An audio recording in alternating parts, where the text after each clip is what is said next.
for $62, I got this kind of off-brand tablet here, which had some interesting specs and promising ones. Now, on the listing, it mentioned it was a 1080 screen, but not 1080p. A 1280 by 800 IPS display. So that's the first red flag, and not to mention the amount of RAM. It mentioned there was going to be 8 gigs. It's really 4 plus 4, 4 gigs of physical RAM and 4 gigs of VRAM. And then it's running 64 Android 14 with 64 gigabytes of internal storage. But you know, I'll keep an open mind. For 62 bucks, let's see what we can get here. In this box, we have the tablet itself here. Oh, and there's a wall outlet. Unfortunately, Samsung doesn't include it anymore in theirs. Then there's a USB-C to USB-A port, a user manual. Now here's the tablet itself. It's made of plastic here, and I know it's covered with something. I'm just going to leave that as is. Actually, you know what? I'll take it out just to show you. This is what it looks like. It's just cheap, hard plastic. Other ones like ONN tablets are made of aluminum, so this is kind of nostalgic to see. It doesn't feel nice at all whatsoever. It's got the thick bezels, the front camera. The rear camera looks a little more intriguing. It says there's supervision, so I'm curious to see what that's about. It's probably going to be garbage like it normally is. Okay, what the heck? This camera is better than expected. It's not garbage. It works the same, just about as if it were tablets at double the price range.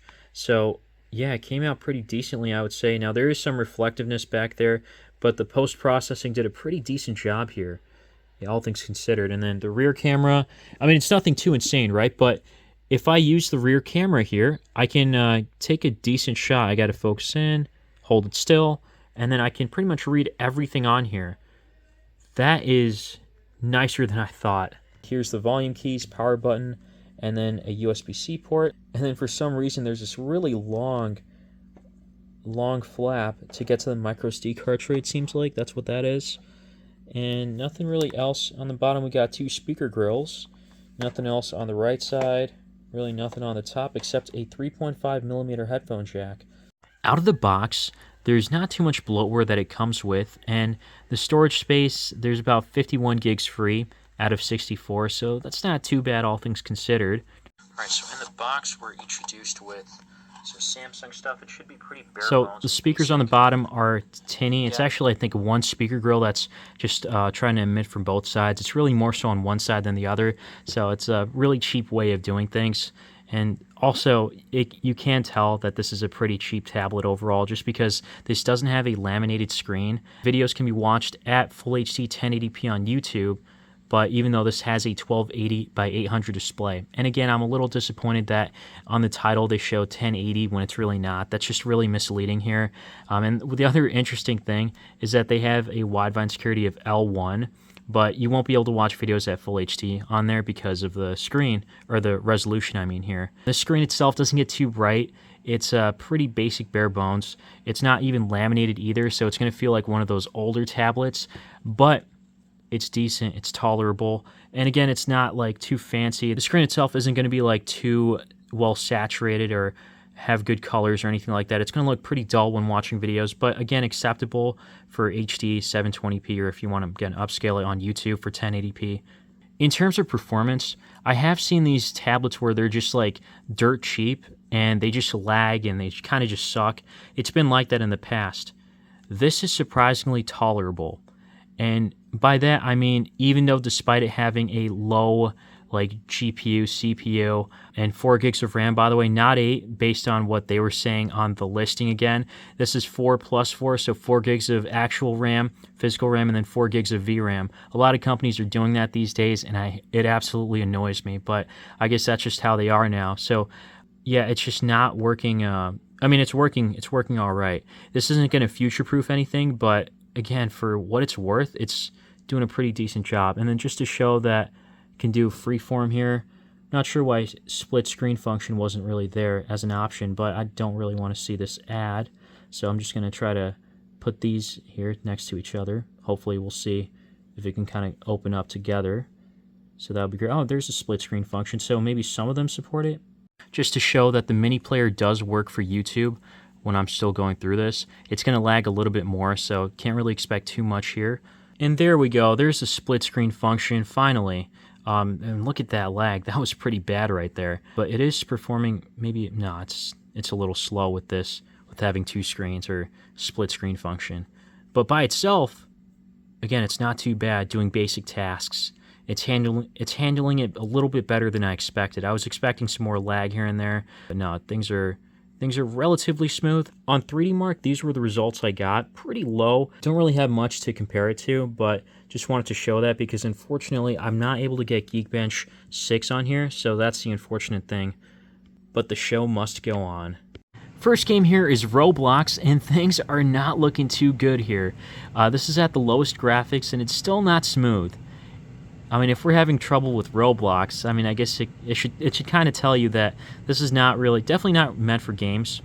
I did have my expectations pretty low here, to be honest, and it kind of meets those expectations and slightly even exceeded it just because of basic tasks and performance was actually tolerable.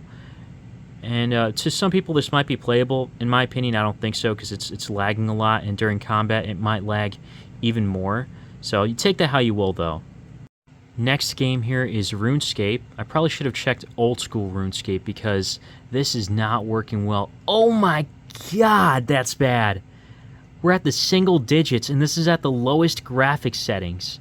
So 3D games are definitely not playable on here. I know it looked a little bit better, but that's because I was looking down on the ground where it's like mostly green. Nothing's happening. But yeah, this is awful. Alright, here's old school RuneScape, and unfortunately it is lagging. It's not smooth in frame rate or anything whatsoever. You can determine whether or not this is playable. Closer up it will be, but I just think it's not really meant for games. So non-gaming, if you're looking for the basic thing, the most basic or cheapest option out there, this is an option for basic tasks. Nothing past that really. 2 important things to note here. Number 1 is battery life. I haven't tested it out thoroughly, but based on my use yesterday and today, it seems like you'll get about 4 hours of on-screen time. That's really about half a day with moderate use. And then the other thing is that this gets warm to the touch relatively quickly. That might be a slight safety concern. It just means that the heatsink is not really well optimized. But take that how you will. I don't think it's going to be dangerous, like cancer-causing or anything. But again, I'm not 100% sure. I just from what I know, that heat doesn't always cause cancer. It does have radiation, but it's not the cancer type that you're thinking of. You can watch videos in HD, 720p, or 1080p on YouTube, upscale technically speaking. But there is a better option around this price range. If you're willing to pay maybe, let's say, $10 more, give or take, there's the Aldo Cube iPlay 50 Mini. Now, not the Mini Pro. I know I reviewed that if you guys have been following my channel. That's not this. This is a much cheaper alternative that goes from 70 to 80 bucks online on Amazon. So I'll definitely be making a video on this soon. So stay tuned for that. And let me know what you guys think. Is this something you'd pick up? What would you use this for? Because I'm having a hard time kind of figuring out exactly who would use this and what for. So I'd be curious to know what your use case scenario would be. Anyways, guys, I hope you found this video helpful, and stay tuned for more, because again, I'll be checking out the Aldo Cube tablet, as well as other tablets in the near future. As always, guys, thanks for watching.